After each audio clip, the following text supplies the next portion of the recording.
Friends of Caity. I thought I would do this on a Zoom call with myself because I didn't quite know how you guys wanted to present in the book club. And I figured this way you could maybe put it on a TV, cast to a TV, or use HDMI. I don't know. I don't know how all the cool kids are doing it, but I just thought this might be a better way for you all to see me instead of filming it on portrait on a cell phone. Thank you, Caity, for nominating my book.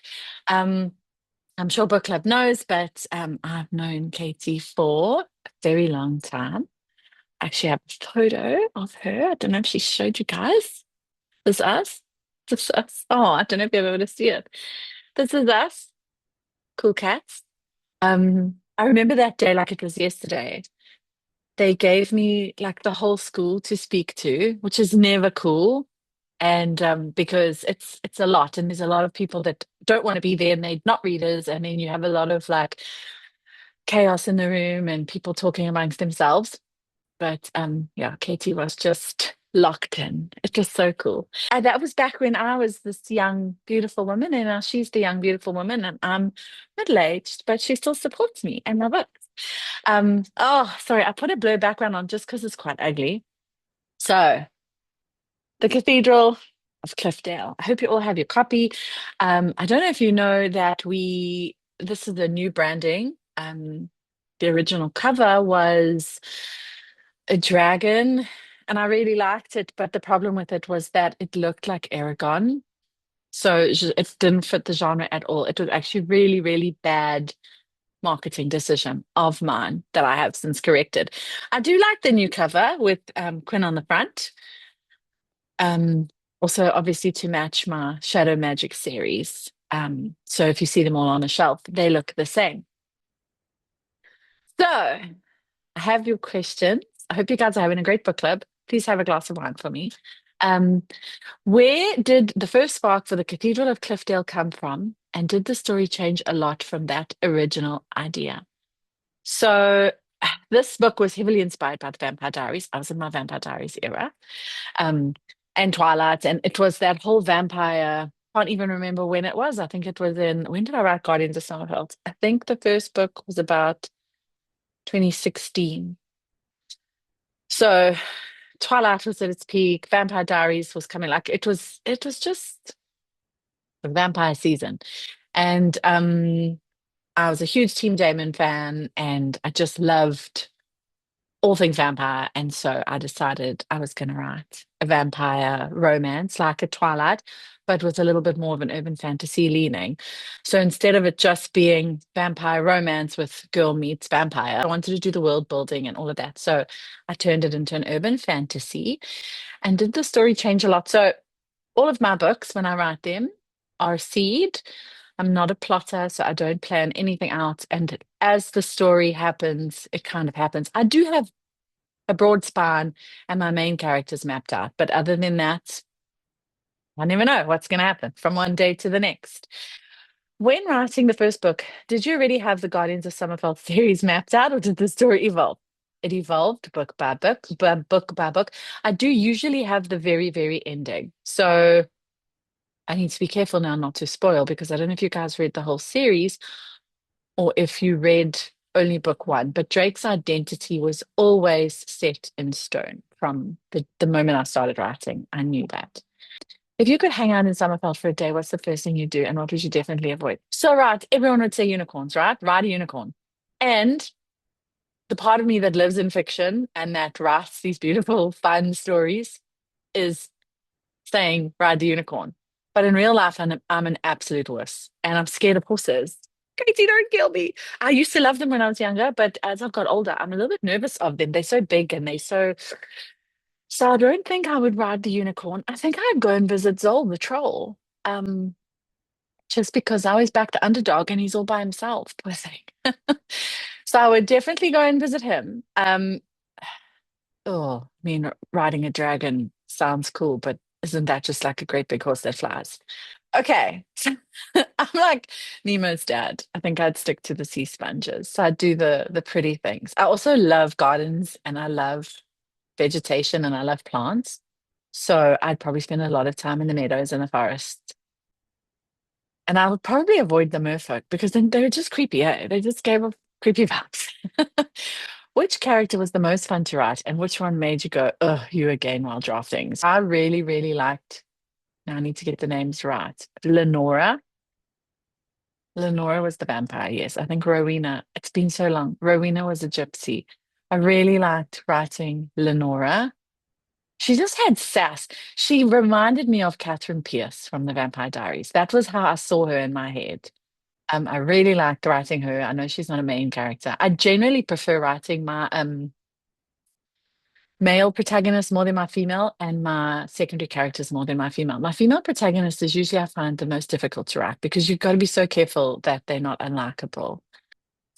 Which one made you go, oh, you again? Oh, Tristan. Tristan just drove me crazy. And fun little known fact, there was an entire spin-off planned called Enemies of Summerfeld that had to do with the descendants of Tristan, which will probably one day be written, just not now. Be honest, did any character completely hijack the story and surprise you? Yes. So, not really Lenora, but the gypsies. The gypsies were originally just supposed to be like a threat. They weren't supposed to be a huge part of the story. It was just to have something else other than those main plot lines running. And the gypsies they were cool. They just like they came out of nowhere and they developed lives of their own. Also, Charlotte. So originally, I'm trying to see if this possibly is an answer to another question. Oh, it's fine if it is. I'll just skip that. So the original villain was Genevieve, and she was supposed to be the villain the whole way through. The same thing happened in the Legacy trilogy. Eric Dane was supposed to be my villain. So I always start with this like super villain. In the Legacy, it was Eric Dane. In Guardians, it was Genevieve. And they are supposed to hold their villain line right through to the end. But for some reason, I tend to just not keep them around. And then a secondary villain steps in. So in Legacy's case, it was Ken. And then again, I don't want to spoil. I'm not sure how far you've got. But anyway, so Charlotte was also quite unexpected. And also I really liked the foil of Charlotte being so innocent and pure and then being such a mega bitch, like so much more evil. I always found like it was kind of like that saying, it's the quiet ones you have to look out for. Hey, the sweeter the human, more evil the vampire. If Quinn had a theme song, what would it be? Oh, that's such a good question because all of my all of my stories I actually have playlists on Spotify for a lot of my books. Um, I would probably say it would be similar to Rebecca's. It is called Going Down Fighting by Flotilla. Very cool. It's Rebecca's kind of theme song. Okay. Uh, you've got Fae, Vampires, Guardians. If you personally had to choose one to be, what are you picking? I think I'd be Fae. I think I'd be Fae, but only because of popular fiction now. If you'd asked me back then, I probably would have chosen vampire. But now I'm like all about that Fae life. I feel like it's cool. Like I kind of wrote about Fae before Fae became hugely popular. What's one scene you were ridiculously excited to write? Okay, so again, I worry about spoilers. So if you haven't finished the series, maybe don't listen to this part. Katie can just mute it. I think it's in book 3 that this happens. But there were two scenes that I always knew before I even started writing. There were two scenes that I knew I was going to write. The one was in book 1, so I'm safe to tell you that one. And it was the scene where she was getting stuffed up by that vampire, Genevieve's brother, and Jay couldn't get into the house to help her. And I wanted this like really emotional, intense action scene where she was getting completely like beaten and he couldn't get to her, so he was getting emotional and he was like growling like let me in, and she couldn't get the words out because the guy was strangling her. So I always knew I wanted to write that scene. It was like I actually still remember how excited I was to write it. Looking back, I don't think I did it justice. I think I could have done better, but that one was really cool. And then the other one, which is a spoiler if you haven't finished the series, is the blood bond. I always knew that Drake and Quinn would have a blood bond and that she would give him her blood to save her life, despite it being almost like sacrilegious. Like it was almost like it went against the Guardian's code so strongly.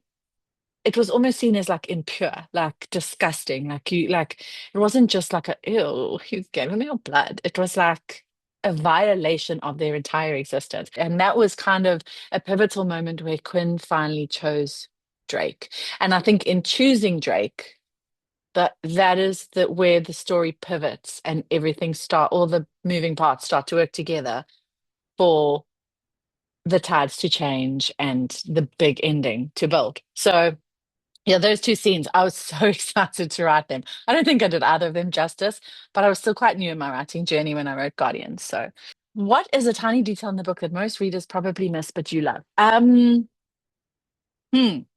another very good question, Katie. Okay, so the name Sage, the fairy child, was named after my publisher's grandchild who had just been born recently when I was writing Guardians. There's also the case of, so I found this so interesting. I was contacted a few years after writing Guardians by a girl who'd read it and loved it and was asking me about the biblical comparison. And I was like, what? What are you talking about? So I didn't know this, that the three wise men in the Bible, well, I didn't know this then, I know it now, were named Balthazar, Melchior, and something else.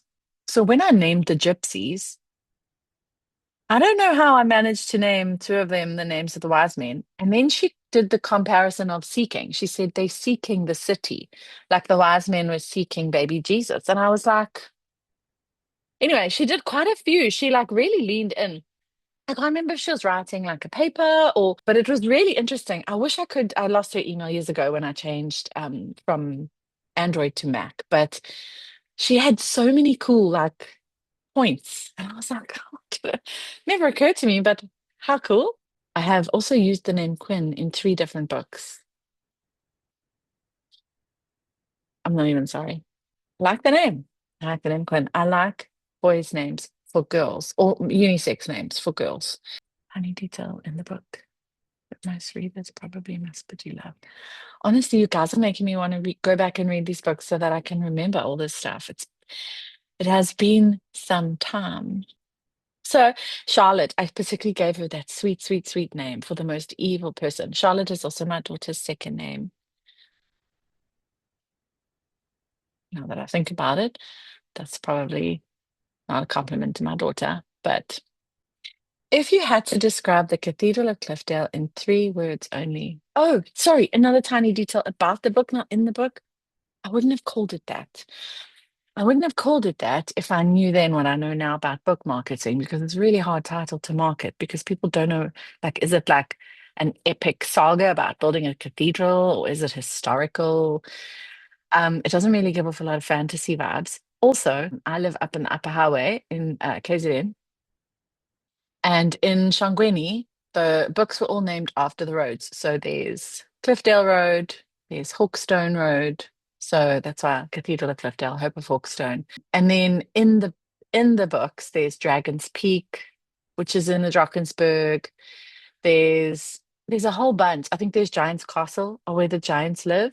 I used a lot of the Drakensberg, which was beautiful because Drakensberg literally means dragon mountains, right?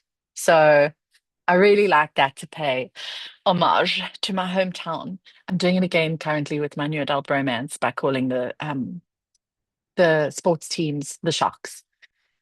So, okay, if I had to describe the Cathedral of Cliffdale in three words only, what are you going with? Oh, Katie. I mean, I think it's cool. I've always said this. I've always said that my strength is that I write cool stories. It's not that I'm the best writer in the world. My stories are cool. I think I appeal to a certain audience, and it's very much readers like me. And so, yeah, I think it's cool, colorful. I like to think that I created a world that you can see, like, obviously, Harry Potter, right, is the benchmark. Hogwarts and all of that, and whatever. JK is cancelled, whatever. I'll will forever be a Harry Potter fan, but Hogwarts is so colorful And that world is so alive. Like someone actually asked me the other day, they said, "Have you watched the Harry Potter movies?" And I said, "Yes." And they said, "What did you think?" And I said, "I think they were very dark." And they're like, "Yeah, they were dark themes." I said, "No, no, no. I think they were very dark. Um, they were filmed very dark. And in the book, there's so much color on the black and white page. But in my imagination, there's so much color and vibrancy. So I like to think that Guardians has got a lot of color and a lot of sparkle. And then yearning, I think. I mean, it's a romantasy at its core, and romantasy has become very spicy. And I'm not anti a spicy book, but sometimes Sarah J. Maas is like my favorite. Like I absolutely loved Akatar and I loved Throne of Glass. And then I read Court of Silver Flames and I was like, oh, 50 Shades of Cassian's goodness.